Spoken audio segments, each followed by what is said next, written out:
Va de nuevo. Ujú.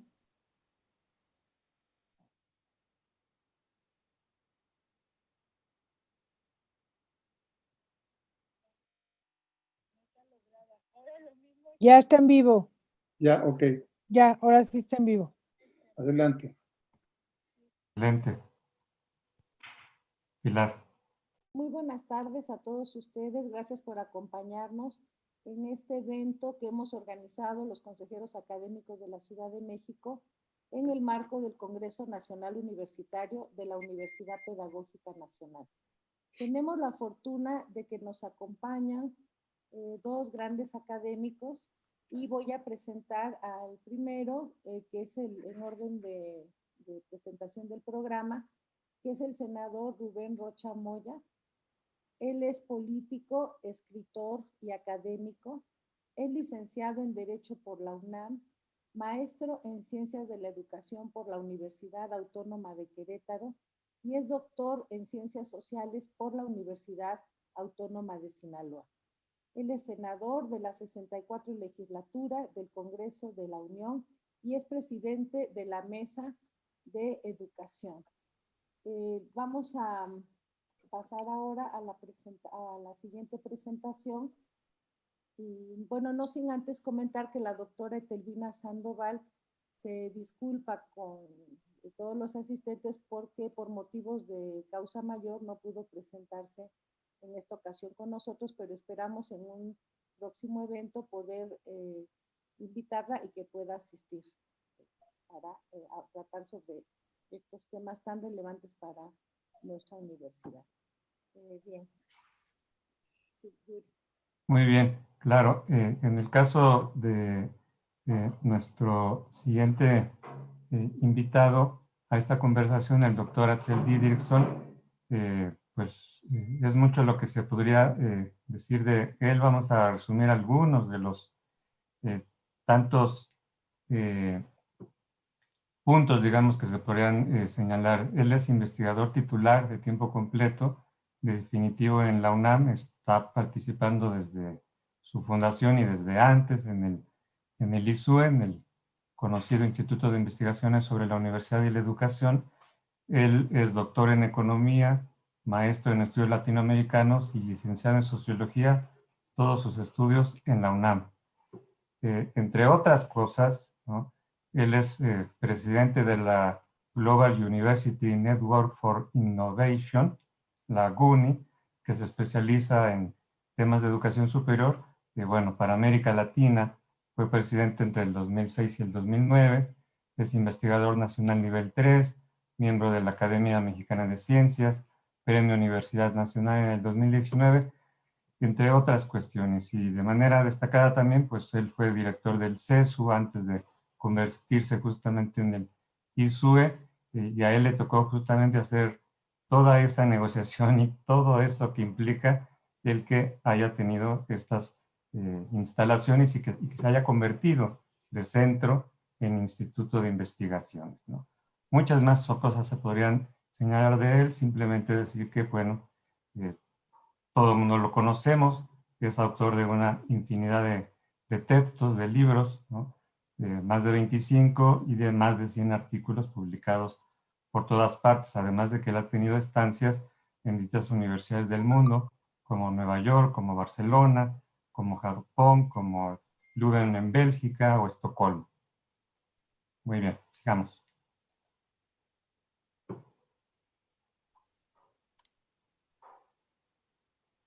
Pilar. Tu micrófono, Pilar. Vamos a pasar sin aprovechar muy bien esta. Quisiéramos saber sobre las alternativas de cambio de figura jurídica o si hay un nuevo decreto o ley orgánica de descentralización o autonomía que se esté prefigurando.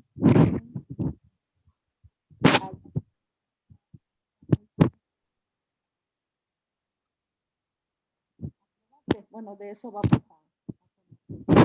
sobre eso vamos a hablar. Y bueno, algunas de nuestras dudas particulares son sobre qué implicaciones puede tener esta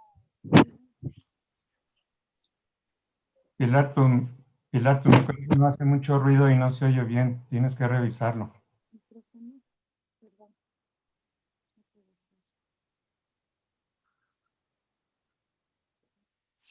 ¿Me escuchan bien ahora? Sí, muy bien. Sí. Vuelve a repetir porque no se escuchó lo que dijiste. Ok, bueno, decía yo que una de las preocupaciones en nuestra comunidad universitaria es con el cambio de figura jurídica. Es uno de los temas centrales de nuestro congreso que pronto dará inicio.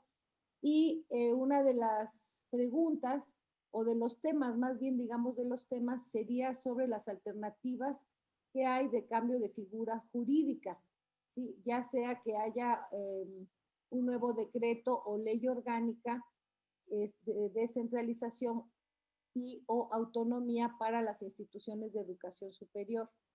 Y estas figuras jurídicas, si pueden comentar algunas implicaciones, por ejemplo, en relación con el apartado A o B del artículo 23 constitucional, eso sería un tema, si pudieran comentarnos acerca de esto.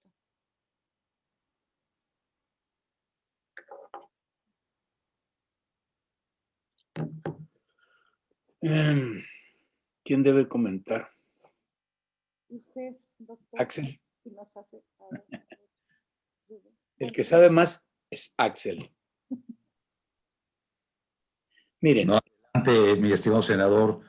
Usted fue el impulsor de esta ley general y tienes el marco como jurídico, normativo, legislativo para abrir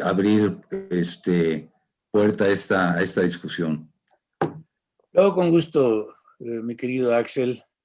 Pilar, compañera, Pilar fue mi compañera de maestría.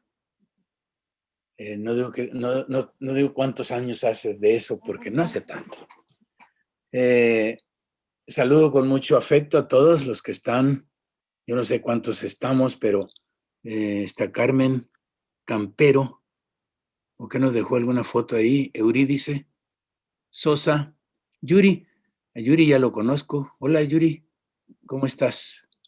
Hola, bien, muy bien Lo aquí. tuve en el Parlamento Abierto, muy bien su ponencia.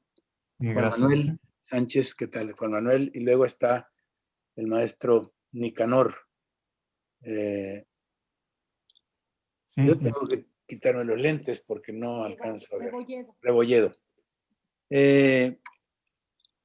Carmen, hola, Campero, ¿cómo está? Pues miren, antier. Hola a todos.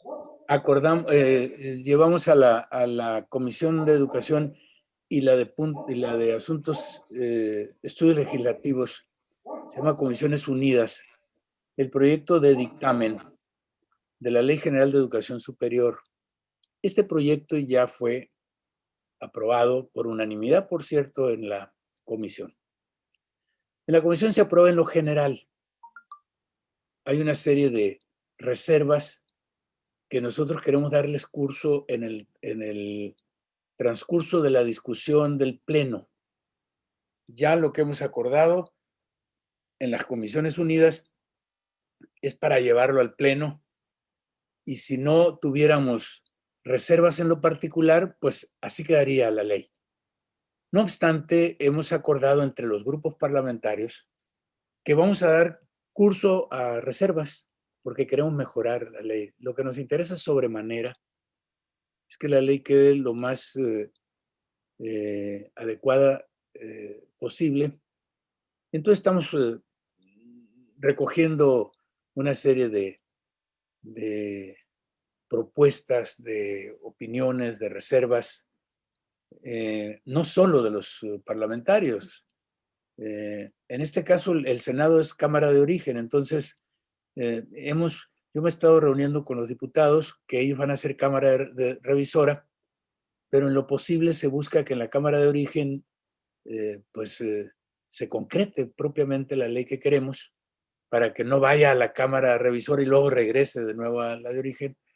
Entonces, por eso hemos estado recogiendo las opiniones de los diputados en general. Unos y otros, senadores y diputados, somos iniciadores, prácticamente todos los grupos parlamentarios lo somos, y hemos dictaminado atendiendo a 2 iniciativas. Es una que presentamos la mayoría de los legisladores de manera muy plural, y otra que presenta el grupo parlamentario del Partido del Trabajo. Lo que se hace aquí es que se dictamina en conjunto, ambas hacemos un complemento y las dictaminamos. Recogimos y en efecto sí complementamos algunas cosas importantes que venían como vacíos en la primera iniciativa, que es la iniciativa que nos orienta a dictaminar. Y finalmente tenemos pues ahí ya un avance muy importante en el proceso legislativo. Hemos recogido pues varias cosas que nos han planteado, que nos planteó Yuri, que nos planteó Axel, que incluso en lo personal nos habló de temas tan importantes como es la modalidad esta, la dual, etcétera, y una serie de cosas que las recogimos a partir de tus sugerencias y que se definen a partir de tu teoría y de tu sapiencia, mi querido Axel. Está recogido hemos recogido otras cosas puntuales. El Parlamento abierto no fue un ejercicio inútil. Estuvimos recogiendo cosas de los académicos en general, ¿no? Directivos de universidades, maestros, estudiantes, que fueron los menos estudiantes, tuvieron pocos. Estamos incluso recogiendo expresiones así un tanto críticas, por ejemplo, de los maestros organizados, de los que son los sindicatos. Vamos a incorporar una reserva para dar claridad y satisfacción a los trabajadores de las diferentes universidades y de las diferentes instituciones de educación superior. Una cosa genérica que es ahí donde establecemos nosotros que se respeta el régimen autonómico de las universidades que son autónomas por ley y el régimen jurídico de todas las demás instituciones. También vamos a establecer esta, que es una cosa que sería materia de reserva, vamos a establecer que se respeta el régimen laboral que cada institución haya acordado o el que rige por acuerdo de los acuerdos bilaterales de trabajadores y autoridades en cada institución. Es decir, no es una ley laboral, por lo tanto, lo único que haremos es tutelar, amparar ese derecho de los trabajadores de que se les respete su régimen laboral. Por ejemplo, las autónomas pues tienen contratos colectivos. Nosotros damos por hecho que eso no puede, además de que la fracción séptima del artículo 3º constitucional da garantía de ello, ¿no? Es el autogobierno, las determinaciones que dan los organismos institucionales. En el caso de la Universidad Pedagógica, recogimos, yo me acuerdo haberme reunido en alguna ocasión por allá hace 2 años, casi cuando empezamos la legislatura, con un grupo de ustedes. Ahí estabas tú, Yuri, estaba Pilar, estaba quién más. Eurídice, Juan Manuel. Eurídice, Juan Manuel estaban también en esa ocasión. No sé si Nicanor si estaba o no me acuerdo. Bueno, desde entonces hablamos de sus preocupaciones, particularmente cómo ha estado rezagada propiamente la universidad, que tiene que ver incluso con la pertinencia de su desarrollo en una serie de cosas, particularmente en lo que es su régimen jurídico que le permita tener mucho más libertad para desarrollarse académica, administrativa, profesionalmente. Finalmente nos plantearon, bueno, a partir de ustedes, me llegó por la vía de Pilar, pero es de los consejeros, ¿cómo se llaman? Los consejeros académicos, ¿verdad? Me llegó una propuesta para ser incorporada a la ley y la incorporamos en un transitorio, es el último transitorio para que quede muy notorio ahí, es el 21º, en donde establecemos, si no tienen inconvenientes se los leo cómo está el transitorio. Dice, 21º transitorio, dentro de los 180 días siguientes a la entrada en vigor del presente decreto, la Universidad Pedagógica Nacional, por conducto de su consejo académico, convocará a un espacio de deliberación, ustedes le llaman congreso, y consulta con el propósito de analizar la viabilidad de modificar su naturaleza jurídica. Los acuerdos adoptados en dicho espacio se harán llegar al Honorable Congreso de la Unión para que, en su caso, analice la posibilidad de realizar las modificaciones respectivas a los ordenamientos jurídicos correspondientes. ¿Qué es lo que quisimos hacer? Es darle formalidad jurídica, legal, y emplazar a la necesidad de hacerse el Congreso. ¿Y por qué tienen que mandar al Congreso de la Unión sus resultados? Sí, si ustedes, creo que son ahora organismos desconcentrados, ¿así es? Sí.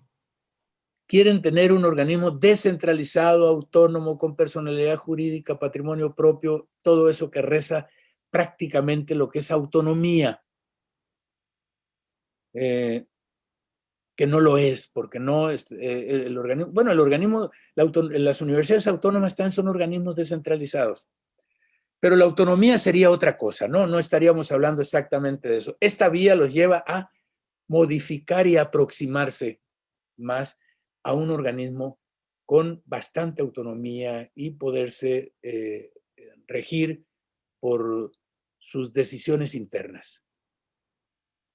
Debe de regresar la resolución de su Congreso al Congreso de la Unión, porque los organismos descentralizados se inscriben dentro de la ley orgánica de la administración pública, en este caso de la Administración Pública Federal.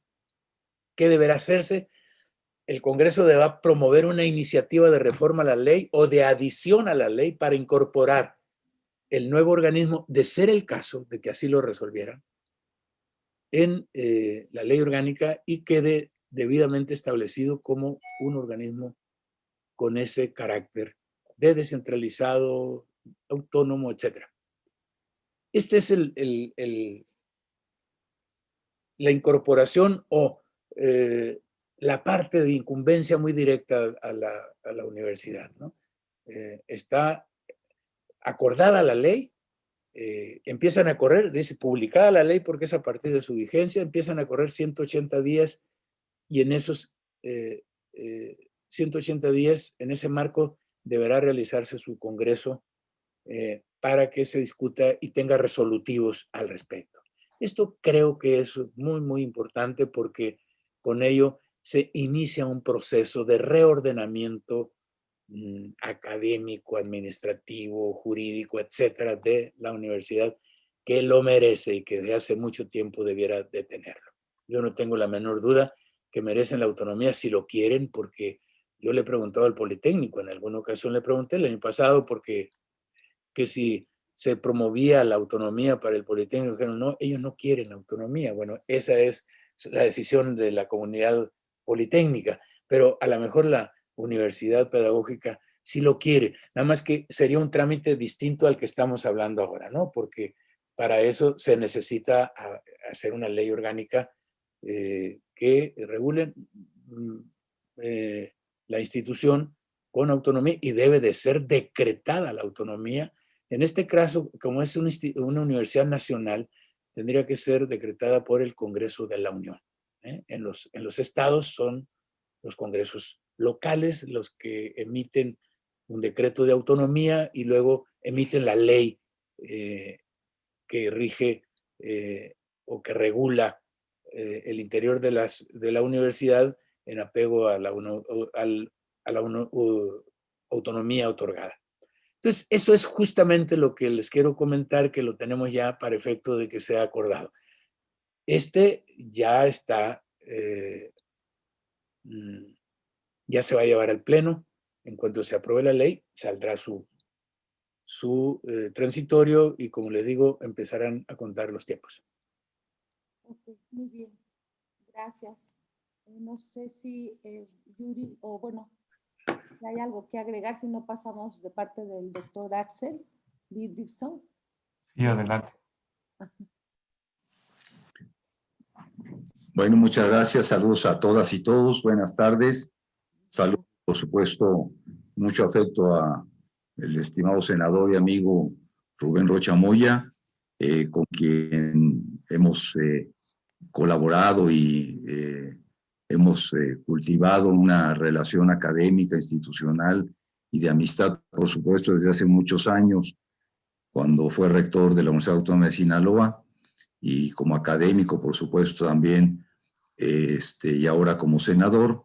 Y, por supuesto, también saludo a los consejeros académicos, Pilar, Yuri, Eurídice, Nicanor, Juan Manuel, que, con quienes hemos conversado en diversas ocasiones sobre esta perspectiva. Bueno, ya escucharon ustedes con toda claridad, hay 6 meses de tiempo para que se organice el Congreso. Esto es una oportunidad inigualable que no había tenido, creo yo, históricamente la Universidad Pedagógica Nacional. Hay que tomar en cuenta las 2 experiencias de congresos universitarios que hubo más sonadas, que es la de la UNAM, que nos tardamos 3 años en organizar el Congreso. No se los recomiendo. Ojalá en 6 meses se pueda efectivamente llevar a cabo este gran evento de decisiones, obviamente discusión, pero también de búsqueda de consensos. Y el otro, que también ya llevan 3, 4 años, el IPN, el Instituto Politécnico Nacional, diciendo que va a ser un congreso, que tampoco ha podido hacerlo. Entonces, ustedes tienen el desafío de superar estas 2 instituciones, la UNAM y el Politécnico Nacional, para que efectivamente en el lapso que se ha señalado de 180 días se organice una instancia deliberativa tal como se está proponiendo, que va a ser, creo yo, un hito histórico, no solamente para el sistema educativo nacional, en particular para el de la educación superior, sino en particular para lo que es esta gran institución que está en todos lados del país, una institución nacional y que tiene que definir, por supuesto, por las condiciones en las que se encuentra su marco jurídico, pero también su marco académico. Yo, reflexionando en términos de lo que nos propone la nueva Ley General de Educación, yo ya vi esta nueva presentación de las otras 2 versiones, la de agosto y la de octubre. Está ya muy afinada, ya está muy consensada. Espero que pueda salir para diciembre, me imagino, senador, o antes quizá, para fines de noviembre. Esperaríamos con mucho gusto esto, pero da un marco de actuación donde se garantiza un conjunto de normas y, digamos, plataformas a partir de las cuales se puede tener una visión de altura desde la perspectiva de la transformación de la UPN, y que lo permite la ley, y no solamente lo permite, lo estipula y lo pone como paradigmático y emblemático para que las instituciones de educación superior podamos pensar en un futuro distinto para nuestro país y para que las universidades realmente incidan en la sociedad, en el desarrollo económico, en la transformación también de nuestro propio país. Entonces, yo creo que, entre otras cosas, en la agenda hacia el Congreso, a mí me parece muy importante, reitero, precisamente apoyándonos en lo que se ha legislado ya, pensar en temas como los siguientes. A mí me parece que el organismo de mejora continua de la educación, requiere del acompañamiento de la Universidad Pedagógica Nacional, porque es un organismo que está centrado en el mejoramiento continuo y que particularmente tiene como referencia el desarrollo de propuestas alternativas en el aprendizaje, en la formación y actualización de los profesores, en el desarrollo de una adecuada infraestructura, la conectividad, etcétera. Y hay una comisión incluso también de educación superior en el Consejo Técnico de este organismo. Desafortunadamente no pudo estar Telvina, porque hubiera sido muy interesante decírselo con toda claridad. Yo creo que la UPN tiene que ser un organismo de referencia del organismo de mejora continua de la educación a nivel nacional, porque precisamente la UPN es una institución especializada en temáticas educativas, pedagógicas, de didáctica, de investigación, etcétera. Entonces, una primera cuestión que me parece que vale la pena pensar es entablar una resolutivo que indique con toda claridad que la UPN, bueno, incluso puede ser hasta antes del propio Congreso, como parte de la agenda de los cambios que se están impulsando, que se haga una alianza muy positiva con este organismo de mejora con el Sistema Nacional de la Universidad Pedagógica Nacional, con el fin de desarrollar precisamente uno de los temas cruciales que plantea la Ley General de Educación Superior, que es un programa nacional innovador de formación y actualización de los profesores. No solamente la reforma en las escuelas normales, sino también de la Universidad Pedagógica Nacional, que van juntas y pegados durante décadas en el país, que ha sido una muy pobre formación de profesores y una muy pobre formación de trabajadores de la educación y de la investigación educativa. Es prácticamente, somos unas cuantas instituciones las que trabajamos en estos ámbitos, sobre todo relacionados con la investigación y la producción de un conocimiento directamente relacionado con la transformación del sistema educativo nacional. En ese sentido, hay una articulación muy generosa que puede ser desarrollada entre este organismo de mejora continua con la Universidad Pedagógica Nacional y, por supuesto, también con el sistema nacionales de nuestro país. En esta reforma estatutaria yo incluiría un tema quizá controversial, pero que me parece clave en la perspectiva de los modelos de futuro de universidad, que no son disciplinares. Yo, como lo he comentado con algunos de ustedes, terminé un trabajo de comparación de 3 regiones, estudié Japón, China, Corea, Singapur, Malasia y China, todo lo que es el espacio común europeo y 10 países de América Latina, y encontré que en las reformas más avanzadas de las universidades en estas regiones, en estas 3 regiones del mundo, no había ya instituciones disciplinares que estaban empezando o desarrollando muy rápidamente procesos de interdisciplinaridad. Ya prácticamente la currícula y las estructuras de gestión híbridas del conocimiento son estructuras interdisciplinarias sobre la base de proyectos con una relación distinta de investigación, docencia e innovación,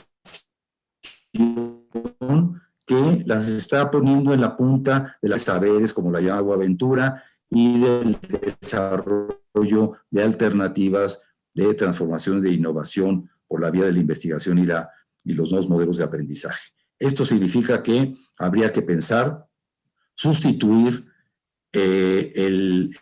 las siglas y el nombre de la universidad como ahora es, comprenda, porque la pedagogía es una disciplina y lo que ustedes hacen no es solamente pedagogía, desarrollo de ciencia intercultural, indígena, de desarrollo de educación para la economía, de desarrollo de la educación para la cultura, las artes, la ciencia, las matemáticas, la tecnología, etcétera, etcétera, desarrollan investigación o docencia para las comunidades indígenas, para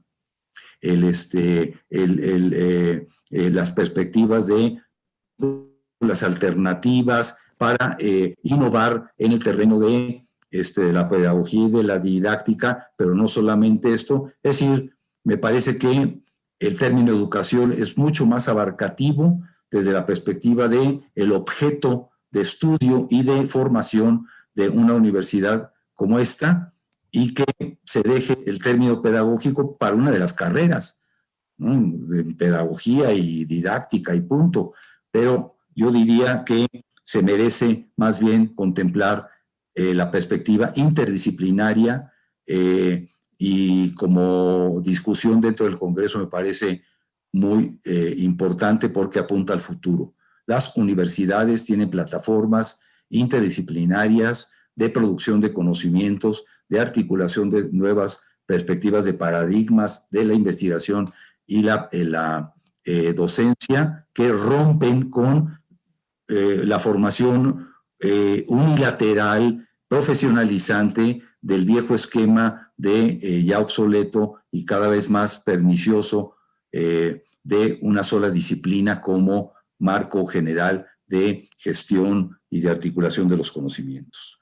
Obviamente, bueno, ya lo dijo el senador Rubén Rocha, el tema de la autonomía me parece crucial, una ley orgánica que tiene que ir al Congreso, por supuesto, y que significaría una dimensión distinta que está contemplada en la ley, donde dice todas las instituciones de educación superior deben ser autónomas o tienen el principio de autonomía como fundamental para desarrollar su capacidad de autogobierno, de definición de sus planes y programas de estudio, tener su régimen propio de financiamiento, y creo que sería un salto de calidad contar con una Universidad Nacional de Educación con plena autonomía y con una reforma estatutaria y orgánica del carácter mismo de universidad pública, de bien público y social como derecho humano, con una temática tan crucial como lo es la educativa. Agradezco mucho la inclusión en la relatoría del Parlamento Abierto, que se haya contemplado la idea de creación, la opción como centro de investigación nacional y de innovación en el terreno educativo. Yo le llamo Instituto Nacional de Investigación e Innovación Educativa, pero es el mismo sentido que aparece en la relatoría y en el cuerpo de la Ley General de Educación Superior. Hace falta que contemos con un Instituto Nacional de Investigación y de Innovación Educativa para favorecer los trabajos del organismo de mejora continua, para favorecer la transformación de las escuelas normales, para favorecer el desarrollo y las alternativas de transformación de la educación del sistema educativo nacional, y por lo tanto innovación con investigación resulta fundamental. Si esto pudiera ser iniciativa de la UPN para la creación de un Instituto Nacional de Investigación e Innovación Educativa, sería verdaderamente un salto también de calidad, porque contaríamos con un Instituto Nacional que nos permite producir conocimientos directamente relacionados con la transformación del sistema educativo, tal y como lo propone la Ley General de Educación Superior. ¿Se congeló la imagen?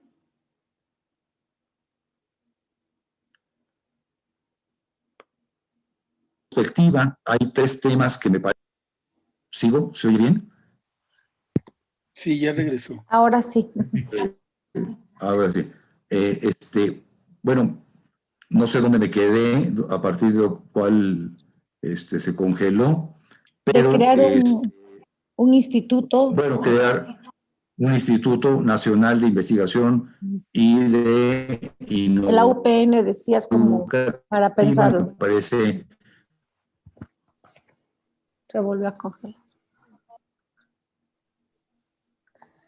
Y que la UPN, incluso en sus presentaciones o en su, digamos, con una relación orgánica muy fuerte, dado que la Universidad Pedagógica Nacional es la cúspide de todo el sistema de formación docente y de trabajo en la investigación educativa. ¿Se sigue?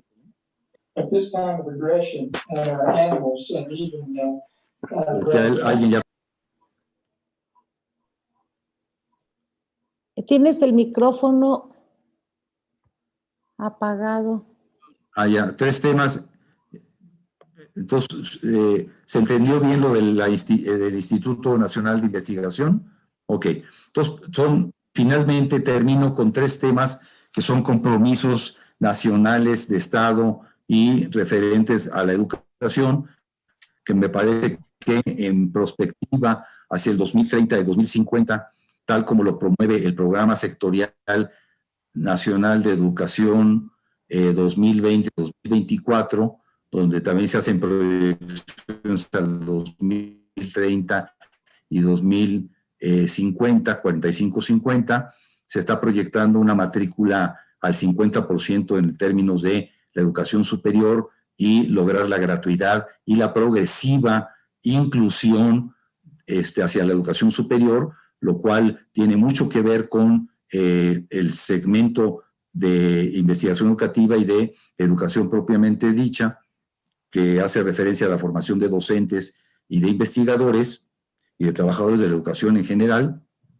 Me parece que hay 3 cuestiones muy importantes. Uno es de lo que se está proponiendo para finalización del sexenio, que es materia de definiciones de lo que en el corto plazo yo estoy llamando no la nueva normalidad, sino la nueva complejidad a la que vamos a entrar a partir del próximo año, cuando haya un retorno a las actividades presenciales o semipresenciales, bajo modalidades mixtas, y luego estamos empujando que haya también la discusión de modalidades híbridas que implican rupturas en los sistemas tradicionales de educación y que implican rupturas en el terreno de la disciplinariedad hacia la interdisciplinariedad.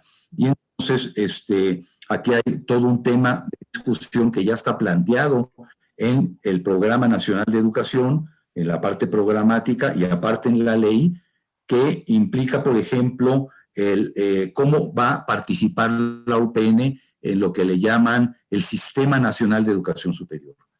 Esta es una de las cosas que a mí más me han gustado de la propuesta que se hace en la Ley General de Educación Superior, donde efectivamente hay un salto de calidad también, en el sentido de que ya no haya instituciones que se ven a sí mismas aisladas, sin alternativas de cooperación, de intercambio y movilidad de estudiantes y académicos, de coparticipación de cursos en posgrado, de proyectos de investigación conjuntos. O sea, esa iniciativa de crear un Consejo Nacional de Educación Superior, donde por supuesto estaría la Universidad Pedagógica Nacional, me parece un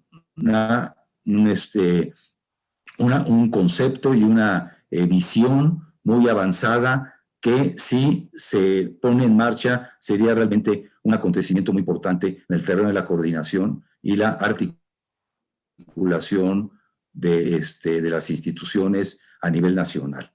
Ahí creo que hay un tema muy importante que en el Congreso pudiera ser retomado, porque hay que discutir cómo se va a participar en el terreno de esta creación del sistema del Consejo Nacional de Educación Superior. Lo otro son los compromisos del tema 4 de los ODS. Hace ratito lo conversamos así de manera informal, pero que hay una ruta crítica para que el tema 4, que es un compromiso nacional, es un compromiso de Estado, y es además un compromiso mundial, que tiene seguimientos puntuales. El tema educativo es articulante y transversal a los 17 Objetivos de Desarrollo con sostenibilidad Y ahí la UPN tiene compromisos específicos porque es materia de su institución el intervenir en esta perspectiva de, además, muy interesantes las metas que se proponen en ODS de tema 4, donde es materia de discusión, y no solo de discusión, sino de aplicación práctica y de tareas de acción. Entonces, finalmente, creo que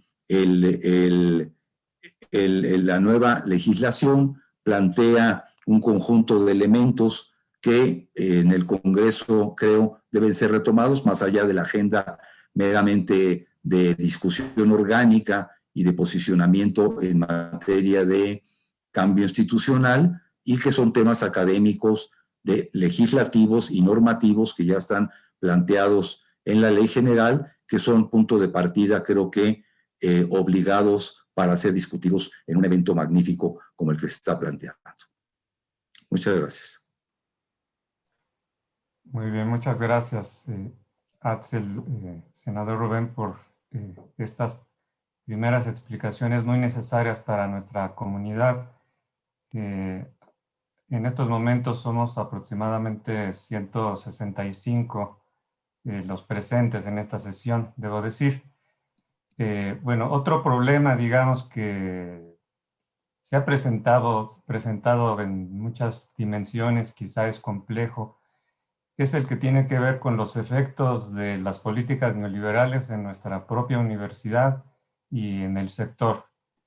En el caso del sector, pues sabemos que se redujeron los presupuestos en términos reales, el presupuesto universitario per cápita se redujo en esta era neoliberal, se deterioraron nuestras instituciones en términos de capacidad instalada, digamos, los salarios, sabemos que se han devaluado en un 70% aproximadamente los salarios universitarios, pero están ahí los programas de estímulos como uno de los efectos más difíciles quizá, pero que están ahí presentes de estas políticas neoliberales. Bueno, frente a todo eso, el planteamiento sería a ver que ustedes nos pueden comentar cómo remontar, qué expectativas ven ustedes. Estamos en una crisis, además, ¿no? Eso hace más difícil el poder superar y pasar a una era post-neoliberal, digamos, ¿no? Estamos en esta transición, es muy complicado, pero en el caso de la UPN, además de todo esto que le ha ocurrido a las universidades, hubo otra afectación muy relevante con la descentralización de la educación básica y normal, en donde en principio la UPN no estaba considerada en ese acuerdo, pero hubo una negociación entre el CENTE, la SEP, ya estaba el Bester Gordillo dentro del sindicato y estaba Ernesto Zedillo en la SEP. Entonces hubo un planteamiento de que la UPN no estaba contemplada. Sin embargo, e incluso hubo una reunión nacional con la misma secretaria del CENTE y se hizo este planteamiento, pero el secretario de Educación se negó y dijo, la UPN también está considerada bajo nuestra interpretación, y se entregaron precipitadamente a todos los gobiernos de los estados las unidades de la UPN, ¿no? Bueno, frente a ese panorama, ustedes, ¿qué opinan respecto a qué posibilidades, qué perspectivas hay, digamos, de que la UPN pueda recuperar su carácter nacional y de que podamos trascender, transitar, superar los múltiples efectos de las políticas neoliberales en el sector de la educación superior y en la UPN en lo particular? Entonces, senador, si quiere usted comenzar y luego Axel. Bueno, sí, con gusto. Muy interesante, Axel, como siempre, tu exposición. Creo que vale la pena que se retome el conjunto de temas que sugiere Axel puedan ser más allá del tema estrictamente de régimen jurídico, sino que sea un momento, un parteaguas de la Universidad Nacional, de la Universidad Pedagógica Nacional, que le permita incluso plantear cosas de manera aspiracional. Una de ellas es, sin lugar a dudas, la autonomía. Es decir, resolver qué es lo que ahora, de inmediato, les permite escalar en mejores condiciones, un ejercicio libertario en el trabajo académico, como sería, por ejemplo, esta descentralización con autonomía y personalidad jurídica, patrimonio propio, etcétera. Y, por supuesto, plantearse lo otro, que tiene que ser una demanda que podría empezar a formularse como acuerdo de su Congreso. Es decir, reclamar la autonomía para la universidad. Esa, por cierto, Yuri, sería una de las vías que le pudiera reintegrar su integralidad a la Universidad Pedagógica Nacional. Este sería un planteamiento muy, es decir, no solamente sería de carácter meramente legislativo, sino que sería conceptual, ¿no? El tema sería que alrededor de una autonomía universitaria se pudiera considerar a la Universidad Nacional, cuya autonomía debería dársele el gobierno federal a través, pues, a propuesta del Ejecutivo y acordada por el Congreso de la Unión, y que, entre otras cosas, su ley orgánica especifique, si bien de manera gradual, la reintegración de esas unidades que han quedado dispersas porque están inconexas. Es decir, finalmente no tienen una articulación con lo que es la matriz de la Universidad Pedagógica. Pues, de manera aislada se están desarrollando en los estados. Eso es lo que creo. Yo no soy parte de la comunidad universitaria, pero conozco cómo funciona, por ejemplo, aquí en Sinaloa, cómo están en otros lugares. Bueno, esa sería una vía, sin lugar a dudas, la mejor. Muy probablemente dijeran ustedes, se tarda. No creo. No creo. Yo creo que la universidad tiene la suficiente edad, la suficiente experiencia institucional acumulada como para demandar que se atienda ya esta, que es una urgencia para relanzar académicamente a la universidad. Y desde luego, recoger esta idea magnífica que plantea Axel.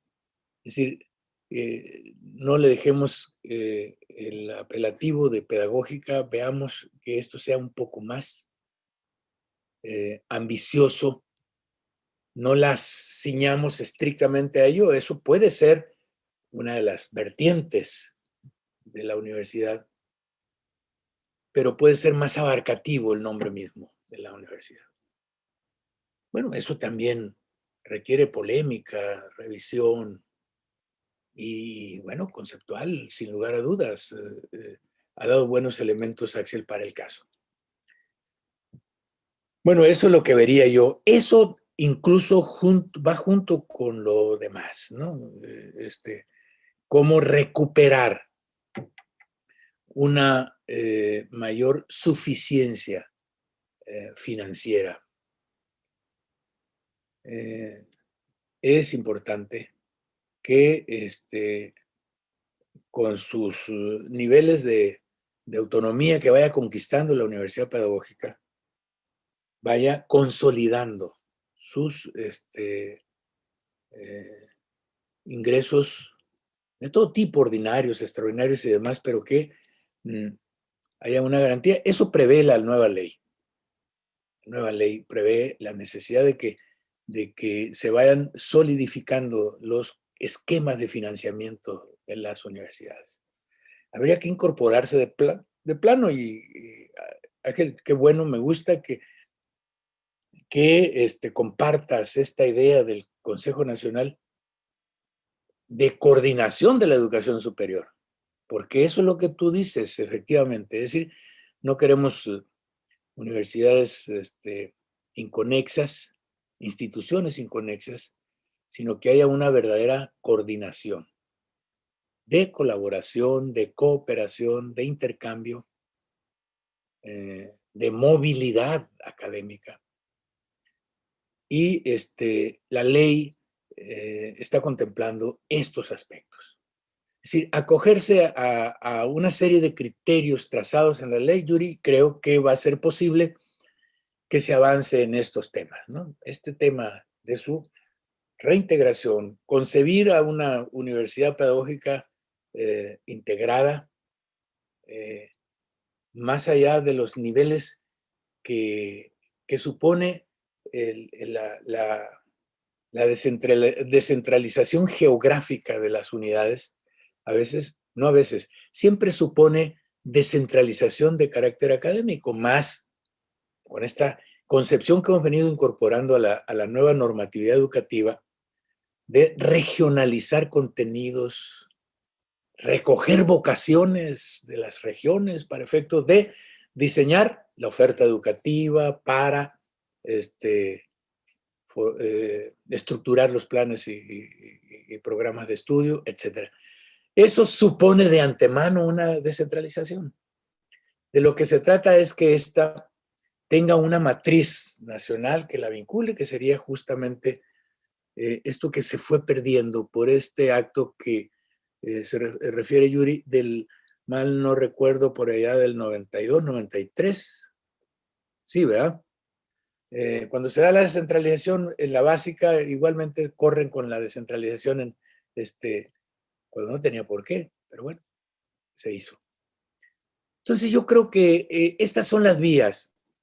Yo creo que hay que construir los cambios, las transformaciones profundas, pues necesitan una transición, y esa transición necesitamos irla, no dejarla de la mano, hay que ir participando de ella, y esa forma de hacerlo está ahora, estaría trazado, algo que la ley les va a dar a ustedes. Empiecen, arranquen con esta primera reflexión que sería su congreso. Ahí pueden llevar temáticas importantes como esta. Ahí está trazada una temática que yo le recojo y comparto con Axel. Y finalmente ustedes ya tienen mucha elaboración. Además, son investigadores de la educación. Ustedes tienen ya muchas cosas. Es decir, ya no hay que ir a tratar de descubrir el hilo negro o el hilo blanco, como se le llame. Ustedes ya tienen elaboraciones importantes que hay que llevarlas a los consensos.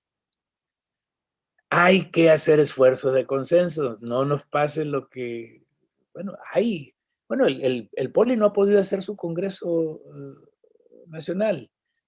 A propósito de que ayer terminó, o ahora termina el mandato formal del director, están diciendo, bueno, es que sigue sin hacerse, no se ha hecho el esfuerzo por hacer no sé si le llaman Congreso Nacional o Asamblea Nacional, pero es un congreso. Es como aquel congreso de la UNAM que se planteó y que tardó mucho tiempo. Pues hoy, al amparo de esas experiencias, la UPN tiene manera de hacer un congreso con mayores posibilidades de concretar cosas, resolver cosas que ustedes ya las tienen elaboradas, llévenlas al consenso. Yo creo que por ahí es la vía. Excelente, muchísimas gracias. Bien, Axel, pues ahora tú, por favor. Bueno, rescato la idea que me parece fundamental de que efectivamente, desde la perspectiva de una universidad nacional de educación, se desarrolle desde la perspectiva de una nueva regionalización y descentralización.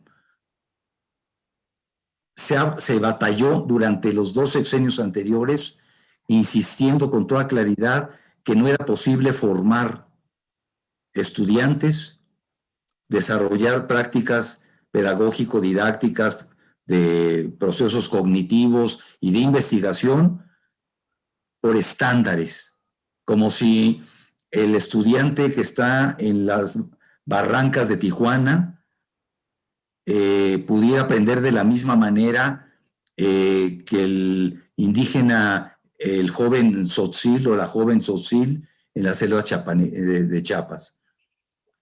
No es posible. Entonces, ahí hay toda una reflexión respecto a cómo puede ser una estructura verdaderamente nacional, articulada, que participe además en una articulación nacional mayor de todas las instituciones de educación superior, pero desde la perspectiva de los contextos de realización y que determinan acceso, que determinan infraestructura, que determinan contenidos pedagógicos, curriculares, de investigación, etcétera.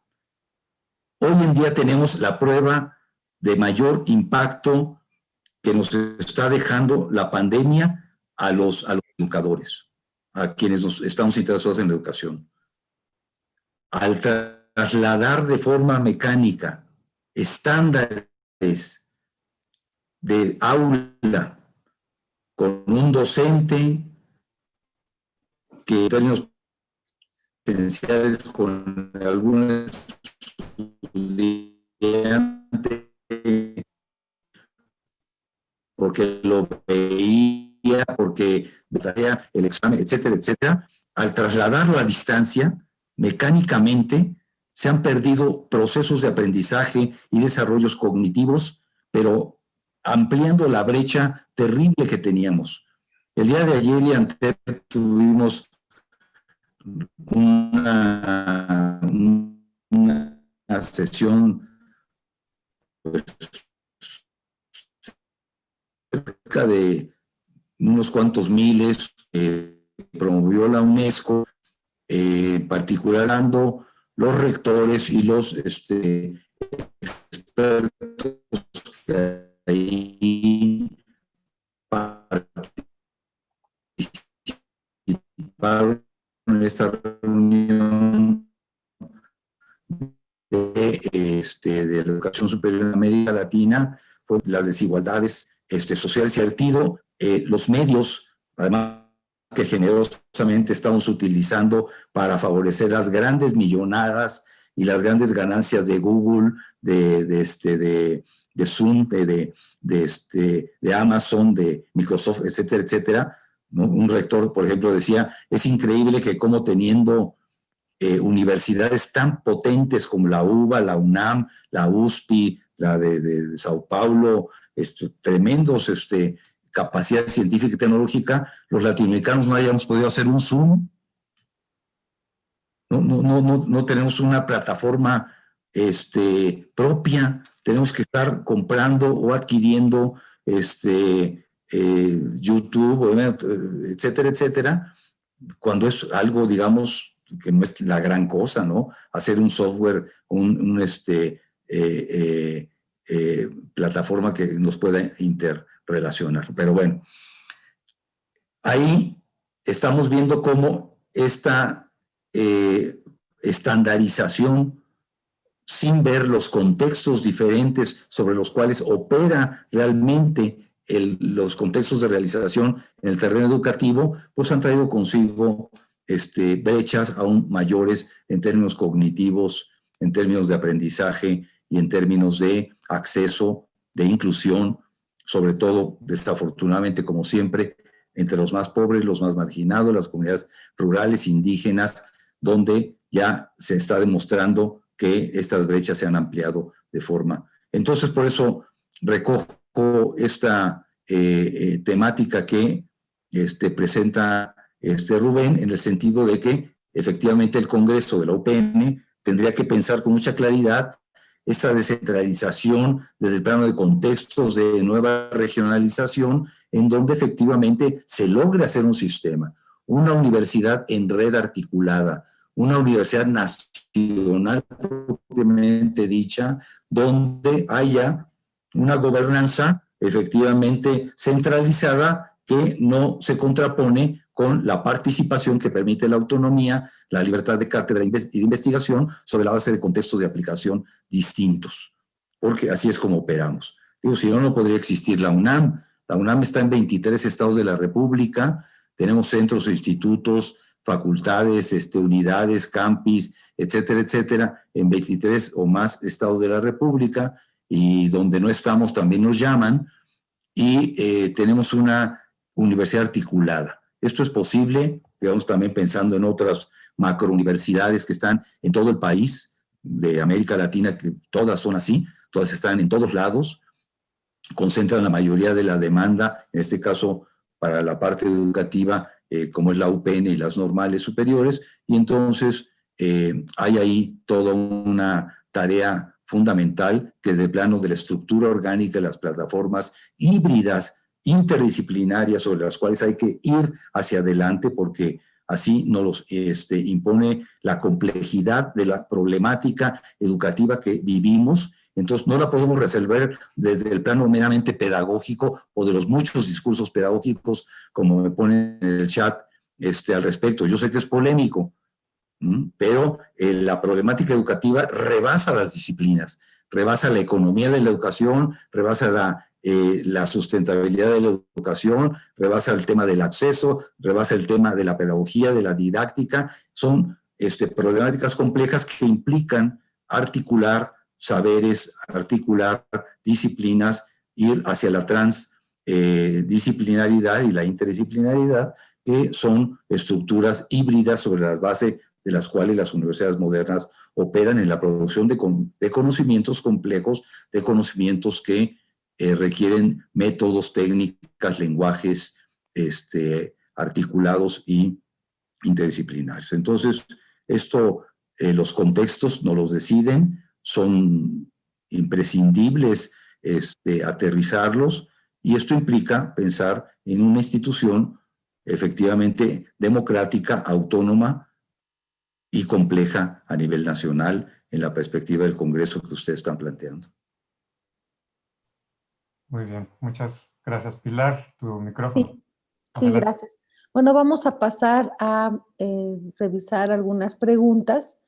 Y bueno, antes que nada hay que decir que nos están viendo desde diferentes lugares, desde diferentes localidades del país y estados. Y bueno, mandando saludos al senador y bueno, algunos comentarios sobre las participaciones que ya se han hecho, que vale la pena tomar en cuenta. Creo que de alguna manera se han recogido en las participaciones. Y bueno, retomo la primera pregunta que estoy localizando por aquí, que es de Miguel Ángel Castillo Fuentes, que dice: dentro de este congreso, ¿qué opinan de construir conocimiento transdisciplinar entre docentes e investigadores de la UPN para crear una nueva currícula nacional? Dicho conocimiento transdisciplinar sería a partir de los debates en mesas interdisciplinarias. Y luego hay otra pregunta que es sobre los estudiantes. Daleo Noari pregunta: ¿qué opinión les merecen a ustedes los estudiantes? Y luego hay otra más que dice sobre los mismos estudiantes. Bueno, más abajo hay otra, pero aquí hay un comentario. En la coyuntura histórica de la UPN debe actualizar su propuesta educativa en función de las exigencias de la sociedad del siglo XXI. Aspectos insoslayables en el Congreso. Lo comenta a un colega Arzate de la unidad 99. Bien. Y nuevamente vuelve sobre los estudiantes. En tanto, si los conocen los que están en el interior, ¿qué opinan de los estudiantes? Ya lo había preguntado. ¿Qué opinión les merecen los estudiantes y qué esfuerzo de consenso si se imponen metodologías? Eso comenta un estudiante. Que eso ya nos tocaría, yo creo que también a nosotros comentar al respecto. Y bueno, también en el sentido de la mecánica del Congreso, ¿no? Que Jorge Arzate: es necesario trascender el discurso desde las cúpulas de la hegemonía y dar voz a toda la comunidad universitaria. Y nos manda saludos, que respondemos desde aquí. Muy bien. Entonces, sobre la cuestión de una oferta un currículum transdisciplinar que preguntaba, me parece que esto podría ser, bueno, es un punto muy importante, y cómo poder responder ante las exigencias del siglo XXI, por un lado, y por otro lado ya son preguntas sobre la mecánica del Congreso, ¿no? Que el tema de las metodologías, que no haya imposición, y el tema de la voz para todos, que creo que ahí al final a lo mejor nosotros podemos comentar algo, ¿no? Los consejeros también. Adelante. No sé. Yo diría que todo lo comenten ustedes. Todo lo comentamos nosotros. Hacemos un intercambio de roles, entonces. Mira, yo hago un comentario a propósito de qué opinión tenemos de los estudiantes. Sí, bien. Miren, nuestras universidades son esencialmente instituciones que desarrollan de manera preponderante la función docente. Y la función docente tiene que ver con la formación de profesionistas, lo cual se concreta en estudiantes. Nuestras universidades, hablo las nuestras, y Axel, que es más internacionalista, pues sabrá que esto ocurre en todo el país. A mí me ha tocado visitar las universidades europeas, canadienses, estadounidenses, y están llenas de estudiantes. Nuestras universidades son centros formadores por excelencia de profesionales para ejercer y para desarrollar y para impactar el desarrollo de los países en las diferentes áreas. De ahí la gran importancia de que el estudiante estés pensando en el estudiante, no solo desde el momento que lo inscribes o que te pones como maestro frente a él, en el momento en que diseñas el programa con el que vas a formarlo. Tienes que pensar qué perfil de egreso te requiere, a propósito de lo que hablábamos ahorita, Axel, el tema de la regionalización. Es decir, ese currículo o esa currícula, lo que se llame o como sea, tendrá que pensar en el entorno, ese entorno social, económico. Yo recuerdo aquí en la Universidad de Sinaloa, y ustedes lo deben de recordar, pues esto solamente se objetó en la época de la Universidad Fábrica. La tesis esa de que decía, hay que cerrar las universidades porque son fábricas de peones del capital. Sí, son profesionistas que van a ayudar a reproducir el capital a los burgueses. Esa era una teoría, la teoría de fábrica. Por cierto que mi tesis de maestría tiene que ver con este tema. La maestría esta que realicé en Querétaro. Pero de ahí en adelante, en realidad lo que necesitamos es formar profesionistas con perfiles útiles al desarrollo de todo tipo. No solo es desarrollo económico, desarrollo cultural, desarrollo social, literario, etc. Entonces, pues el estudiante en las universidades, todo se piensa, se planea en razón o en función de los estudiantes. Es sin lugar a dudas uno de los elementos del binomio de formación, estudiante-maestro, pues es un elemento fundamental el estudiante. Y desde luego, es muy importante que participen directamente en el diseño de su propia formación.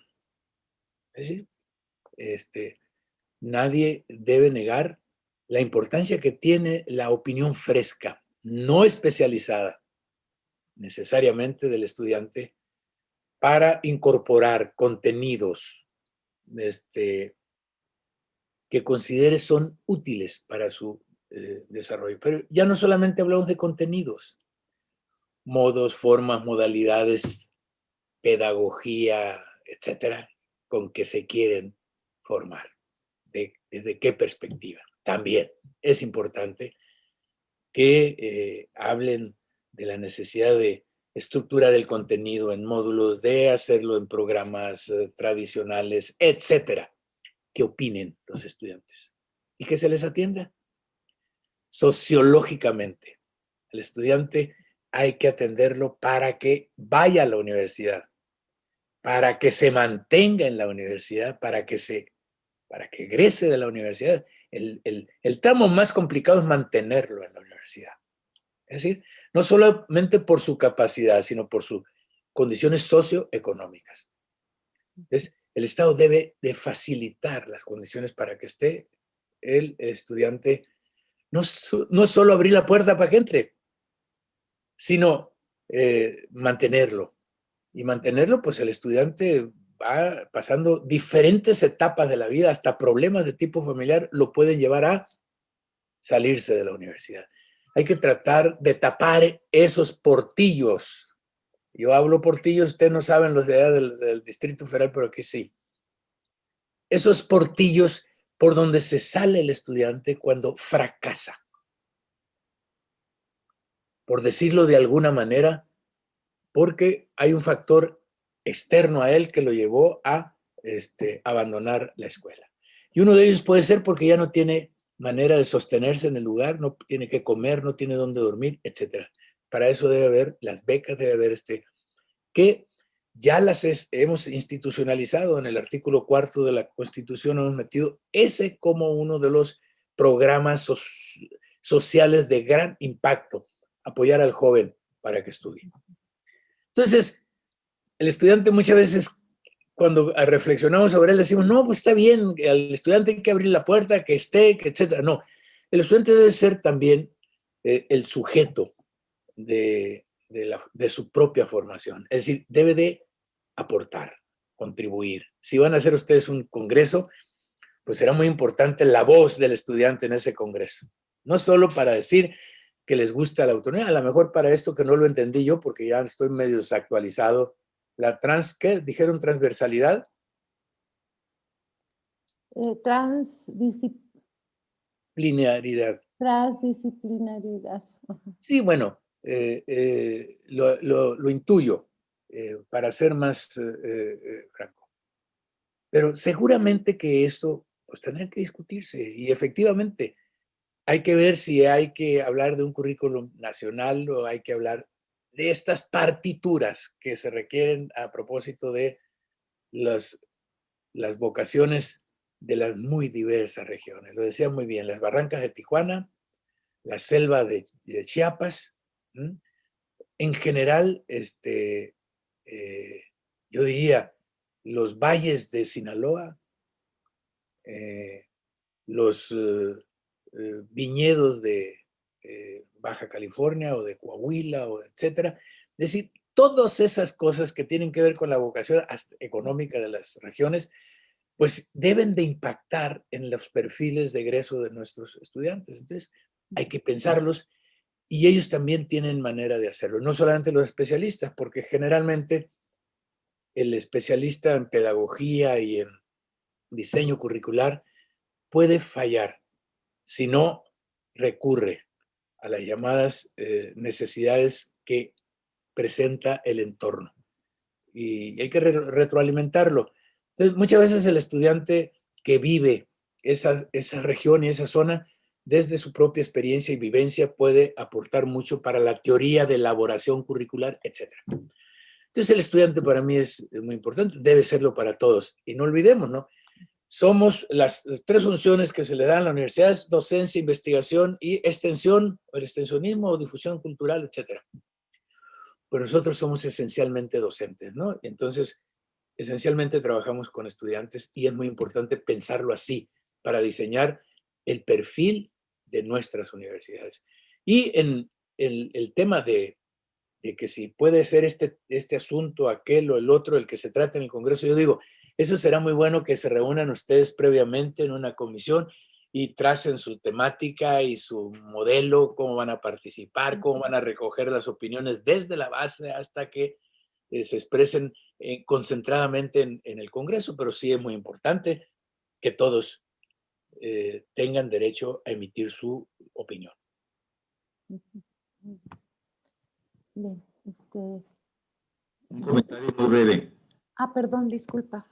Nada más muy breve. Del currículum nacional, creo que por lo menos en las experiencias que hemos visto y que hemos desarrollado en diferentes universidades.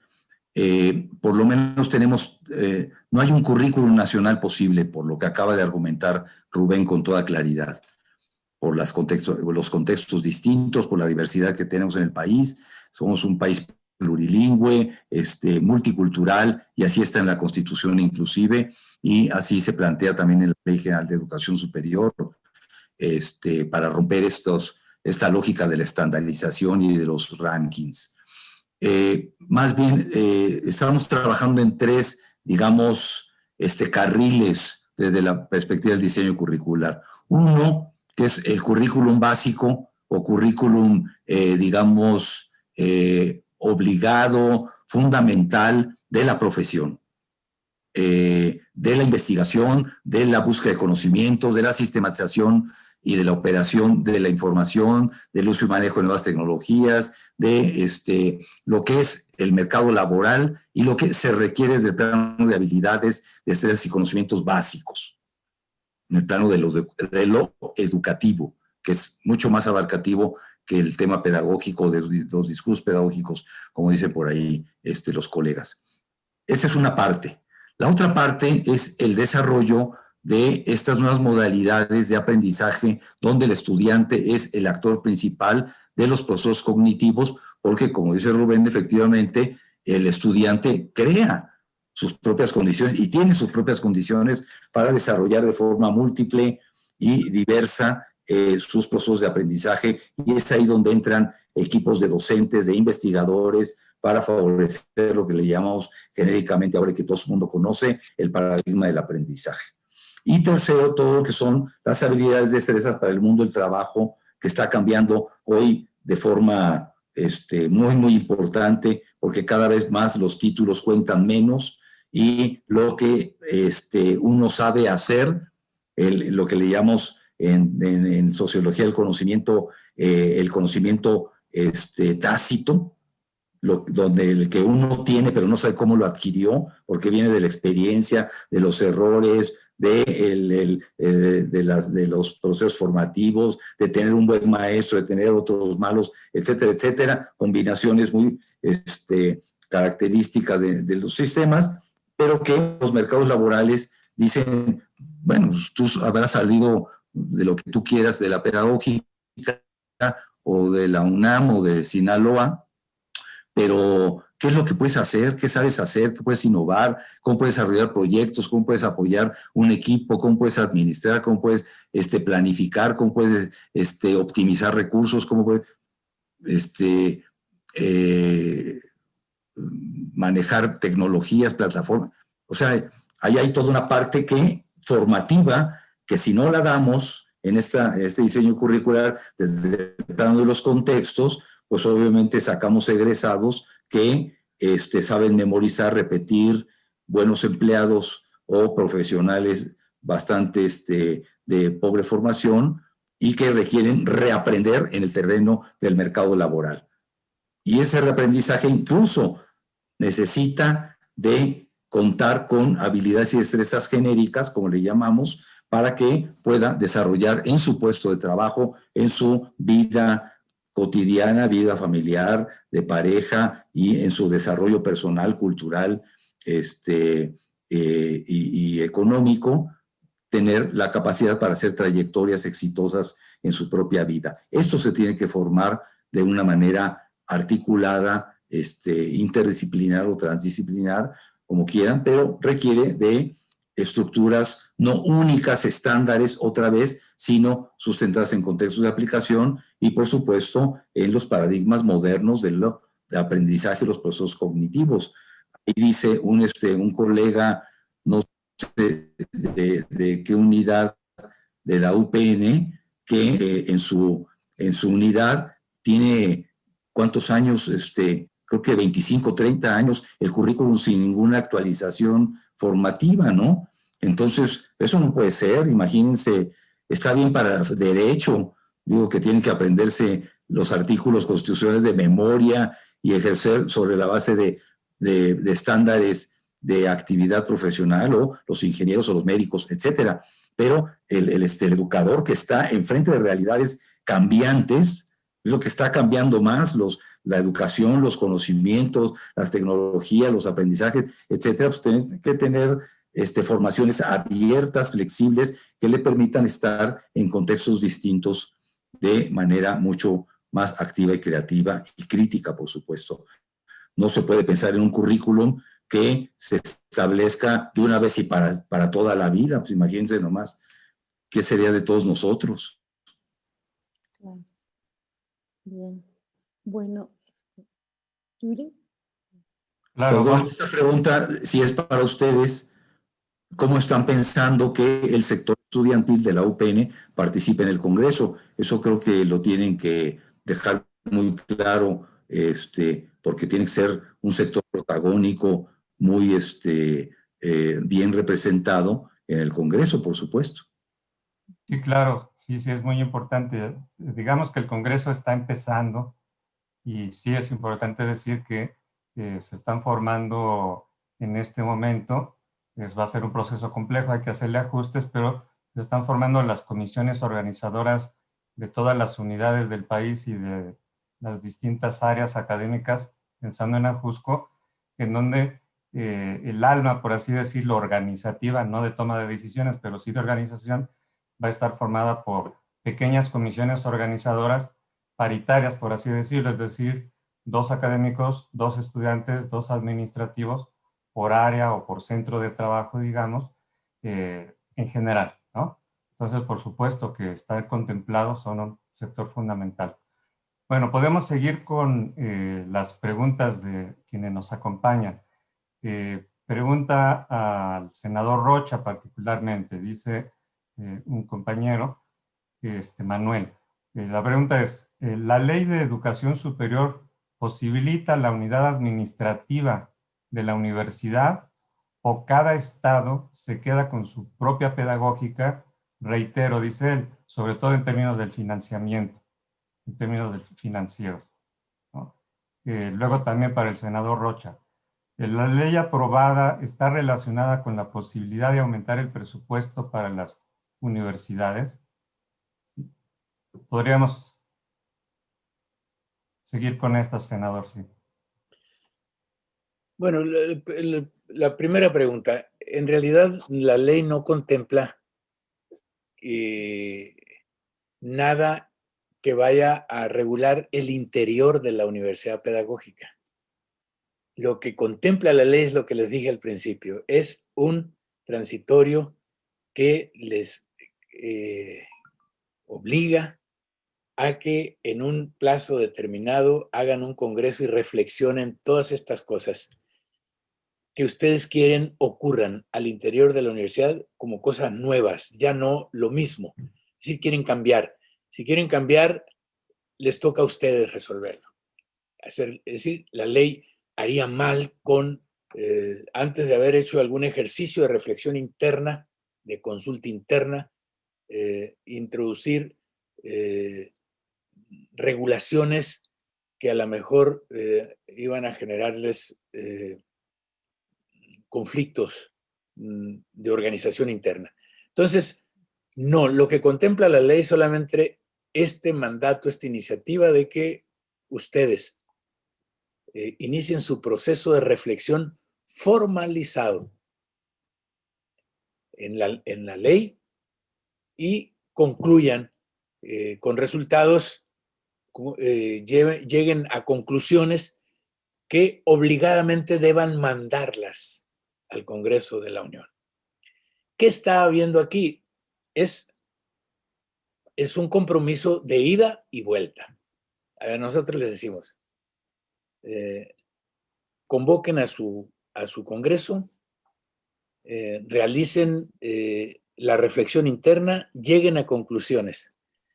Y esas conclusiones háganlas llegar al Congreso, nosotros mismos que estamos haciendo la ley. Eso es útil que lo diga. ¿Por qué lo pusimos? Pues para que no quede como un ejercicio sin término. Es decir, llegan ustedes, les decimos, en 180 días máximo ustedes deberán tener un congreso, van a reflexionar, van a sacar la conclusión de que quieren ahora tener el determinado estatus jurídico. Pues sí, pero les decimos, ya que lo tengan, háganlo llevar al Congreso para que el Congreso a su vez promueva lo conducente en materia de reforma o adiciones normativas. ¿Por qué al Congreso? Porque ustedes no tendrían la facultad de iniciar una reforma. Tendría que ser el Congreso que los está mandatando a que reflexionen. Entonces, esa sería la primera. No estamos elaborando nosotros una normativa de regulación interna. Más bien, estamos mandatando que sea la propia universidad la que elabore sus propuestas de comportamiento interno y que lo propongan para efecto de que el Congreso se las pueda tramitar legislativamente. ¿Por qué no podemos decir ahora, el Congreso se compromete a que como ustedes las manden, así se van a aprobar? Pues porque ninguna comisión, ninguno de las cámaras puede comprometerse a eso porque el Congreso pues tiene la autonomía suficiente como para discutir, revisar las iniciativas que lleguen, los dictámenes que sean. Entonces, en cada momento el Congreso sabrá qué hacer al respecto. Lo importante aquí es que se le está planteando, regrésenlo, y se les podrá decir, ustedes podrán decir, estamos dentro de los 180 días, aquí está Congreso, en esto concluimos. Te pedimos que nos digas si van a proceder con lo que mandata el transitorio 21. Espero que sea el 21, que no lo tengamos que dejar al 20 porque quitemos uno, etcétera. ¿Por qué? Porque todavía puede modificarse el orden en la discusión del Pleno. Y el otro tema que me preguntaban que era, Yuri, Ajá, era su, no me lo habían de hacer tan Financiero. acumulado. sí, el asunto financiero se preguntan, ¿no? Sobre la UPN, en el sentido de que si la UPN pudiera tener otra situación administrativa, ¿qué pasará con el presupuesto? Miren, esta ley, su materia no es la financiera, esta es una materia de la ley de presupuesto y del presupuesto en sí. Eso tendría que resolver. Aquí lo que se hace es establecer criterios de financiamiento. Los criterios de financiamiento es decir que las universidades tienen recursos ordinarios, que lo pertinente es que los recursos que recibieron el año anterior no disminuyan, sino al contrario, pudieran crecer de manera real por el término de la depreciación del índice inflacionario, etc. Son criterios los que establece esta ley. No puede legislar en materia de montos de financiamiento porque eso corresponde a otros ordenamientos, particularmente al presupuesto de egresos de la Federación. Muy bien. Bueno, seguimos, Pilar. Sí, bueno, pues ya vamos haciendo las últimas preguntas porque pues tenemos que dar digamos, un cierre a las preguntas. Las siguientes, bueno, si se alcanzan a leer los comentarios y eso, los expositores irán retomando, los invitados. Pero bueno, hay una pregunta, hay algunos comentarios y bueno, hay comentarios en relación con el diálogo, ¿no? Si se ha establecido realmente diálogo entre las autoridades y los profesores, estudiantes, o ha sido imposible. Bueno, hay comentarios que tienen que ver con nuestra dinámica como institución. Bueno, hablan sobre que una parte de los estudiantes visualiza. Una parte fundamental para los estudiantes es visualizar su egreso y posicionamiento dentro del mundo laboral. Creo que esto ya se tocó, varias cuestiones, también la cuestión del presupuesto. Entonces, Heriberto González de Tabasco, de la unidad 271 de Villahermosa, pregunta, ¿cuál es, refiriéndose a la autonomía, dice, ante la autonomía, figura jurídica que proponen, ¿cuáles son las ventajas y desventajas para las unidades de la UPN desde el contexto de cada una de ellas? Bueno, esta pregunta creo que de alguna manera ya se estuvo tocando, bordeando.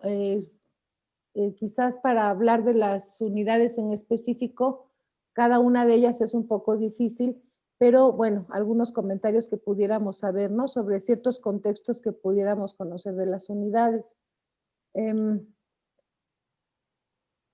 Luego, Sí, aquí podría valer la pena entonces retomar esta idea de la importancia que puede tener la autonomía para una universidad. Yo creo que eso es fundamental. Y si quisiera el senador y Hatzel comentar al respecto. Axel sabe más que yo, que él empiece.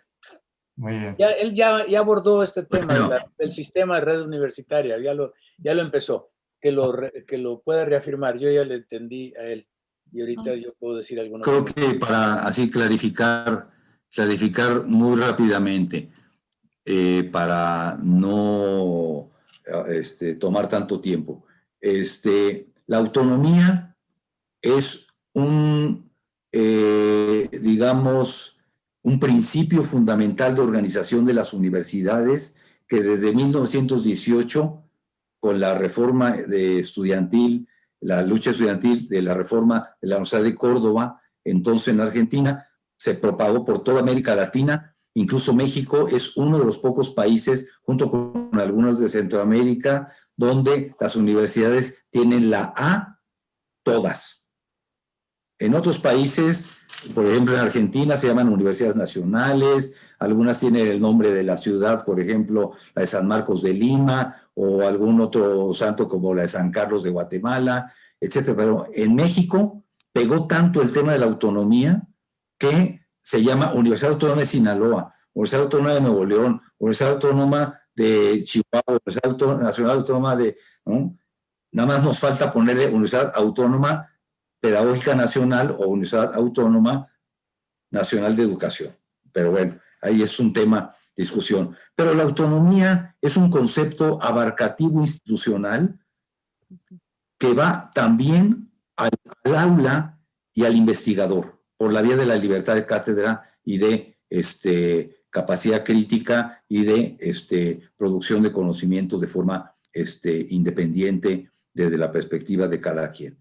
Es decir, en las unidades, la autonomía de la UPN va a ser un concepto abarcativo, pero también las unidades, si se llegan a definir así, después del Congreso, después de una reorganización que ustedes propongan, a lo mejor se definen de otra manera, pero también tendrá su autonomía, porque es como el aire que respiramos. La autonomía nos da la calidad de la educación que impartimos, los proyectos de investigación que desarrollamos, lo que publicamos, lo que difundimos en el arte, la cultura, la ciencia, la tecnología, etc. Entonces, el precepto de autonomía iría al Congreso, como lo señala el senador, efectivamente, una vez que se apruebe en el Congreso, pero es abarcativo, es un concepto que va desde arriba para abajo y de abajo para arriba y para todos lados. También las unidades en sus contextos de aplicación gozarían de la plena autonomía para regirse desde la lógica de ser una institución nacional, pero al mismo tiempo tener contextos de aplicación distintos sobre la base también autonómica. Muy bien, creo que va en ese sentido la pregunta, ¿no? Porque cada unidad puede tener un contexto específico, ¿no? Problemáticas particulares educativas, necesidades, pero esta idea me parece que ayuda mucho. Bueno, creo que ya para ir cerrando, ahora sí, Magdalena Gómez plantea, pregunta al senador Rocha, si ya consideró que la UPN se creó por decreto presidencial y que normativamente, ella menciona, normativamente no correspondería al Congreso derogar el decreto presidencial, o considera que sí. La ley orgánica de la UPN la debe aprobar el Congreso. Y también otro compañero nuestro, Héctor Hernando Fernández, el Congreso de la Unión derogará el decreto de creación de la UPN y aprobará la ley orgánica de la UPN. Es un poco, creo que en el mismo sentido, ¿no? Esta pregunta, que es ya pregunta como muy especializada en materia de leyes, ¿no? Y de decretos. Miren, Yo creo que ya podemos ir cerrando ya al final con algunos comentarios, perdón. Adelante. ¿quién acaba con un decreto? Pues el mismo que lo emitió. El Congreso no va a abrogar un decreto del Ejecutivo, pero en el caso de que cambiara el régimen jurídico, el estatus jurídico de la UPN, no supone atentar contra su origen. El decreto que le da origen ahí está. Lo que hace necesario que intervenga el Congreso es si la figura a la que se quiere llegar o con la que se quiere armonizar ahora o a lo que se quiere cambiar es una figura que para que tenga viabilidad legal necesita incorporarse a la ley que la debe contener. En este caso, sí, los organismos descentralizados de la Administración Pública Federal se contienen en una ley que es la Ley Orgánica de la Administración Pública. En tanto es ley, solo la puede modificar el Congreso. Tendría que, en este caso, la modificación sería una adición. Hay una relación de organismos descentralizados. Sería adicionar la Universidad Nacional, o como se llama, sí, la Universidad Nacional Pedagógica, no, la Universidad Pedagógica Nacional. Lo que no nos meteríamos ahora a necesariamente a ver su nombre, porque está creada con un nombre determinado. Para hacer eso, también tiene que ver esto que propone y que me parece pertinente, Axel, es reflexionar sobre cómo desde el nombre mismo estemos pensando en una universidad mucho más abarcativa desde el punto de vista del conocimiento del área educativa. Se tendría que hacer modificaciones que no atentan contra el decreto, se modifican y se modifica por la instancia que puede hacerlo. En este caso, quien puede hacer una modificación de ley es el Congreso, no el Ejecutivo. El Ejecutivo emite un decreto. El Ejecutivo también legisla. ¿Cuándo legisla el Ejecutivo? Cuando manda una iniciativa, porque la iniciativa ya es parte de la legislación. ¿Cuándo vuelve a legislar? Cuando promulga la ley. En esos dos momentos, lo que no hace el Ejecutivo es discutir, analizar y aprobar y emitir el decreto. El decreto legislativo lo emiten las cámaras. Entonces, sí tendría que intervenir el Congreso si la modalidad jurídica a la que lleguen ustedes obliga necesariamente a reformar una ley. Y ya que hay que reformar la ley, es el Congreso, nadie más.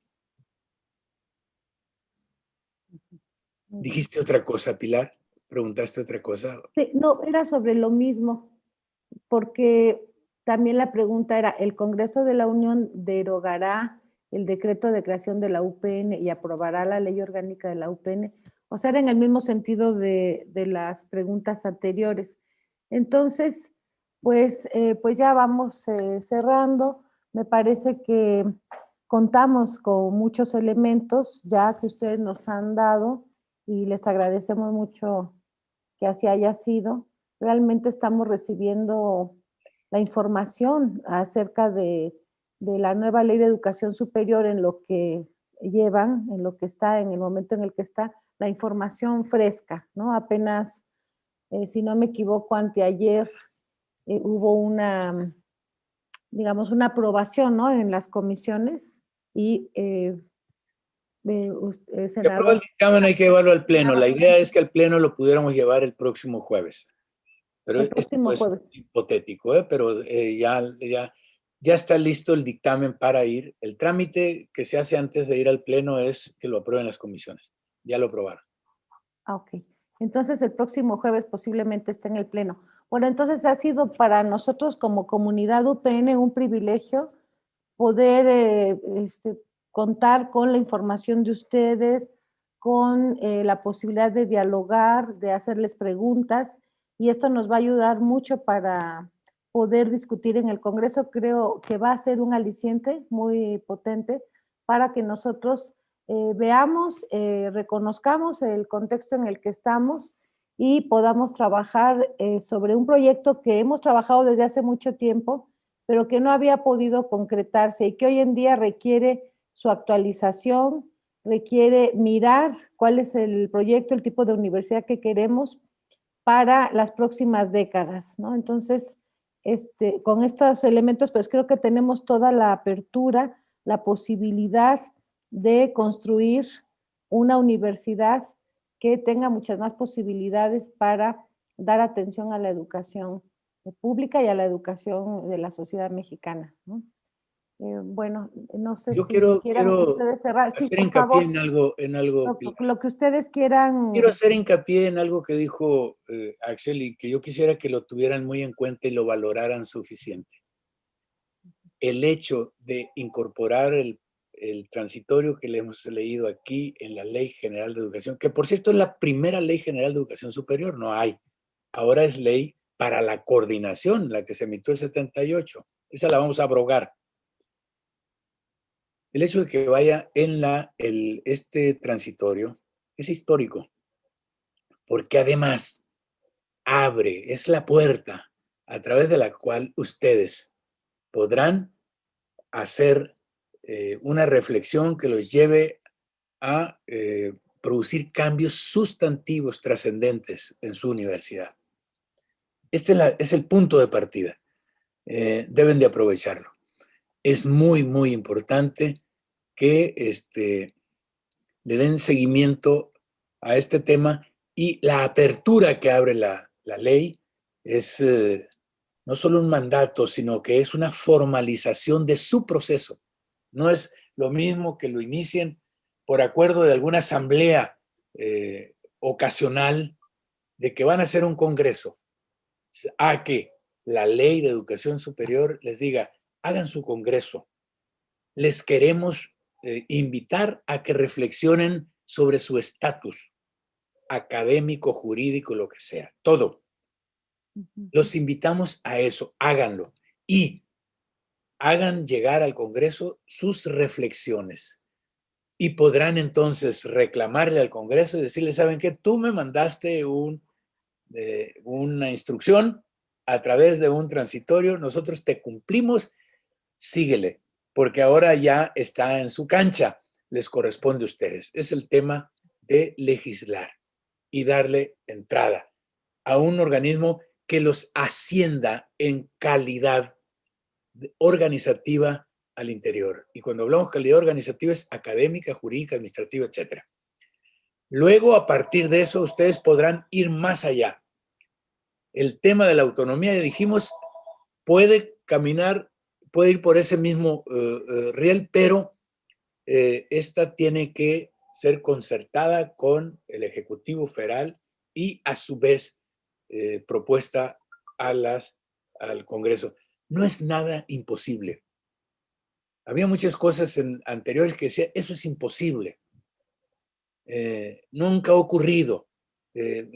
Tienen que pasar muchos años. ¿Desde cuándo se creó la Autónoma Metropolitana? El 75, ¿no? Estamos hablando de 45, ¿no? ¿Cuántos años? Sí, 45 años, ¿eh? Desde entonces no se hace una universidad autónoma, nacional. Ha habido universidades, la última que yo sé es la Universidad Autónoma de Occidente, aquí de Sinaloa, que el año pasado se le dio su autonomía. Pero nacional. La de la Ciudad de México. ¿Mande? La última es la de la Ciudad de México. Ah, efectivamente, la última. Es autónoma de la Ciudad de México. Y la Ciudad de México se la dio la legislación local de la ciudad. En este caso, tendríamos que hablar de una universidad, de una autonomía a una universidad nacional. Bueno, es el inicio de una reflexión. Está tutelado su proceso, lo tutela una ley, lo va a tutelar una ley. Esa ley general que nace trae ahí una indicación en la que ustedes en particular, no hay otra universidad a la que se le dedique un transitorio de esa importancia histórica, como lo dijo Axel. Entonces, valórenlo, ténganlo en cuenta, aprovechenlo. Yo creo que vale la pena. Y muchas gracias. Me da mucho gusto estar contigo, Axel. Axel es maestro nuestro, los que hicimos carrera educativa, Pilar, que estuvimos en las universidades, y de muchos. Es nuestro maestro, aunque está más joven que yo, pero nuestro maestro. Y muchas gracias a todos. Estuvo muy callado Juan Manuel, estuvo muy calladito los demás. Sí, queremos decir unas últimas ideas muy rápido porque, como ustedes bien señalan, es histórico el apoyo. Queremos agradecer mucho desde la comunidad apoyo a la institución, porque definitivamente sí, estamos totalmente muy conscientes de la responsabilidad que implica este cambio histórico, digamos, que está en nuestras manos entonces de la comunidad universitaria, porque debemos decir algo muy importante. La UPN surge en 1978 por ese decreto presidencial del que ya se habló, y por ese contexto en el que el CENTE presionó mucho para que se creara, el decreto de creación, si lo comparamos con la ley orgánica de la Universidad Porfirista de 1910, se parecen muchísimo. Sí, es decir, la rectoría es nombrada por la presidencia, el Consejo Académico no tiene autonomía plena, puesto que la Secretaría de Educación Pública puede invalidar cualquier acuerdo del Congreso, del Consejo Académico de la UPN, como era en la época de Porfirio Díaz. ¿Sí? Entonces, ciertamente durante ya estos más de 40 años, la UPN no ha podido desarrollarse más plenamente en el sentido jurídico, legal, administrativo, y ese decreto se ha convertido en una camisa de fuerza para la UPN, porque existe una universidad que es muy centralizada, digamos, hay una gran discrecionalidad en la toma de decisiones, en fin. Entonces consideramos que sí, tenemos esa posibilidad de trascender esta época pasada de hegemonía del PRI, sobre todo, y continuada por el PAN, en el sentido de que ellos nunca permitieron, porque en la UPN hemos hecho muchas reuniones nacionales a lo largo de la historia, hemos llegado a acuerdos importantes de transformación de la UPN, pero al final de cuentas siempre la Secretaría de Educación Pública lo impidió, siempre coartó esa posibilidad, y todos los acuerdos nacionales a los que llegamos fueron archivados, fue imposible avanzar más, ¿no? Entonces nos parece fundamental, y estamos totalmente de acuerdo y conscientes de que el futuro tenemos que construirlo entre todos, y como bien nos ha enseñado Axel, pues todo va a depender del consenso, de los consensos que logremos construir dentro de la comunidad por las distintas fuerzas que coexisten en la institución para poder avanzar en beneficio de todos. Muy bien. Gracias. Bueno, Muchas gracias. pues entonces ya... Dinos que ya terminó, Pilar, por favor. no quiero que se vayan todavía. Esta sesión ha terminado. Esta sesión ha terminado. Agradecemos mucho